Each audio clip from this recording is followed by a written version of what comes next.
satu bangsa yang tidak punya keteladanan itu tragedi. Iya betul Bang. Iya. Itu poinnya.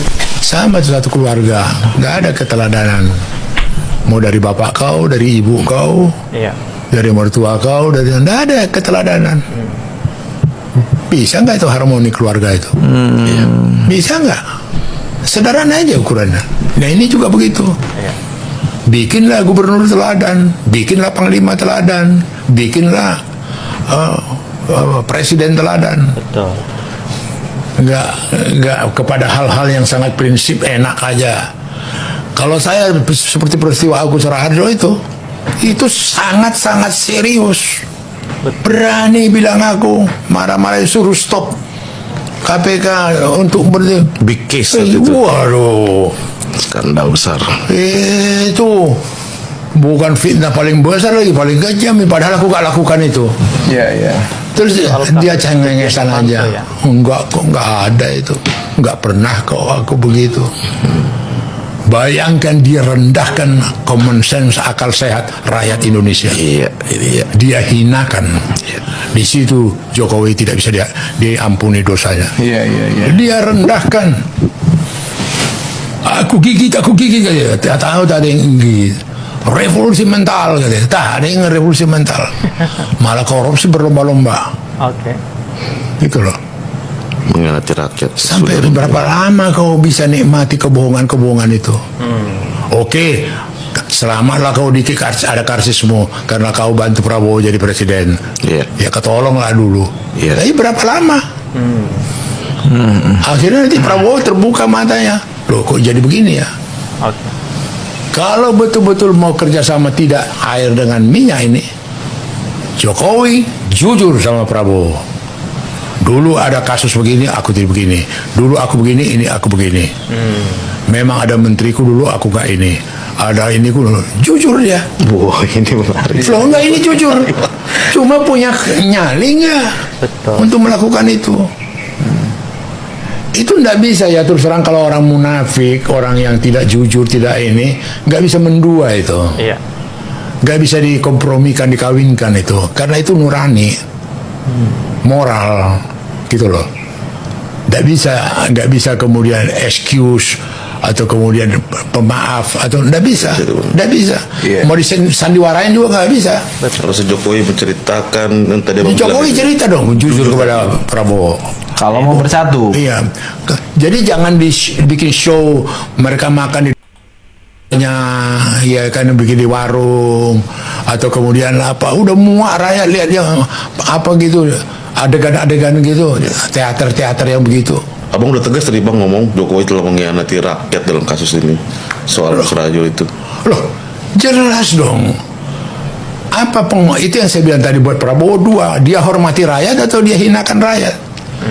Kalau dia hormati rakyat, berjalanlah dia di jalan Shirathul Mustaqim.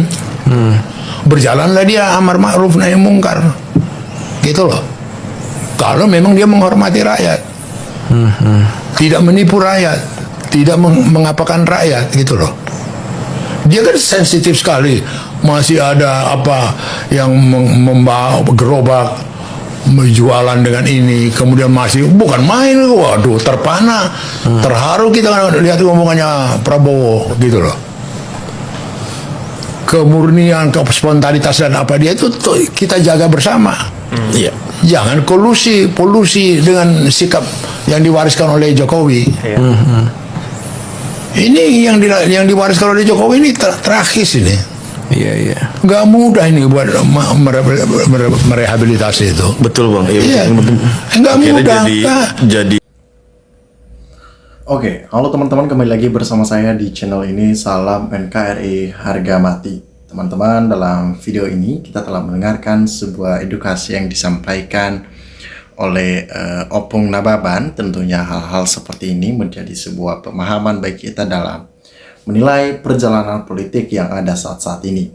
Nah, perlu kita menyadari bahwa moral seorang Jokowi dengan memanggil Ketua KPK Agus Raharjo untuk menghentikan kasus EKTP sudah jelas berhati jahat, sudah sepantasnya dipenjara, apa mau dibantah.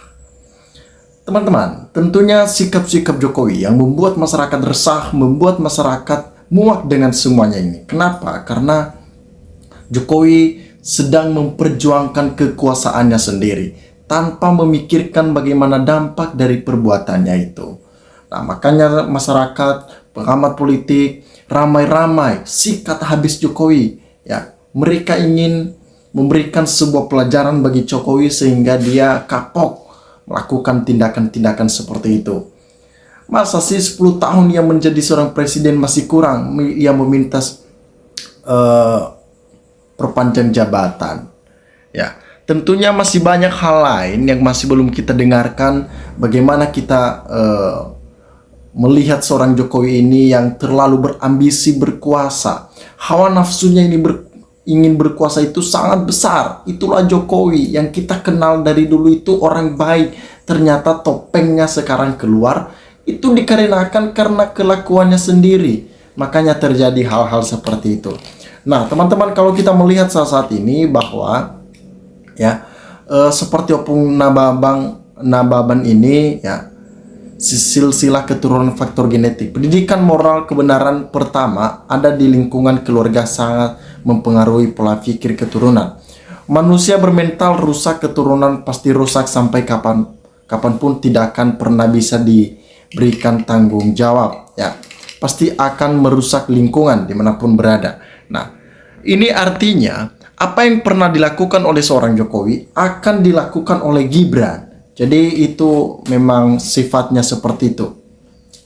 Kata Mbak Rike ya, Jokowi bilang ideologi tidak penting. Ini saya pahami bahwa Jokowi tidak memahami Pancasila sebagai dasar negara yang penting tinggi di dalam mengelola kehidupan berbangsa dan bernegara. Jokowi sebagai presiden dalam mengelola negara bagaikan kendaraan yang tidak punya rem. Ingat, Pancasila Undang-Undang Dasar 1945 merupakan rem bagi penguasa negeri ini dalam menata kehidupan negara dan bangsa. Keadilan sosial bagi seluruh rakyat Indonesia. Nah, bagaimana seorang institusi Komisi Pemberantas Korupsi yang tidak tebang pilih, tidak memilih pesanan dari Jokowi. Mereka hanya fokus memproses kasus Harun Masiku. Ngapain coba? Itu kan bukan merugikan negara. Ya, kasus-kasus gede yang misalkan Blok Medan, kayak mereka tidak mau memproses hal-hal seperti itu. Ya, terbukti ucapan Cak Nun bahwa Jokowi itu Firaun. Indonesia yang dikelilingi 9 naga oligarki, bahkan pemilu 2024 sudah disetting pemenangnya oleh Firaun Jokowi. Ya, masyarakat sampai percaya kepada apa yang disampaikan oleh Cak Nun. Karena memang masyarakat sudah tahu sebenarnya tindakan-tindakan Jokowi ini, kebobrokan seorang Jokowi ini yang terlalu berambisi ingin berkuasa. Panda Nababan beda banget dengan Pacul. Panda walaupun senior sangat setia dan ngawul dan Mega dan PDIP. Aku salut sama beliau, jujur dari sosoknya tercermin orang baik, tidak pamrih, tidak gila jabatan. Hati aku kalau bilang seperti itu. Sehat selalu buat Panda Nababan.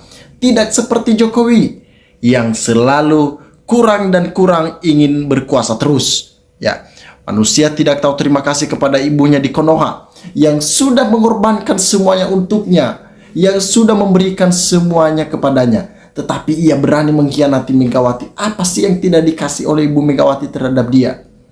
Marah seluruh keluarganya diangkat derajatnya oleh Ibu Megawati. Tetapi balasan dari mereka hanyalah sebuah pengkhianatan. Itulah kado yang mereka berikan kepada Ibu Megawati. Dan orang-orang seperti ini akan mendapatkan karma yang besar. Karena mereka hanya mementingkan kepentingan pribadi tanpa melihat bagaimana perjuangan Ibu Megawati yang pernah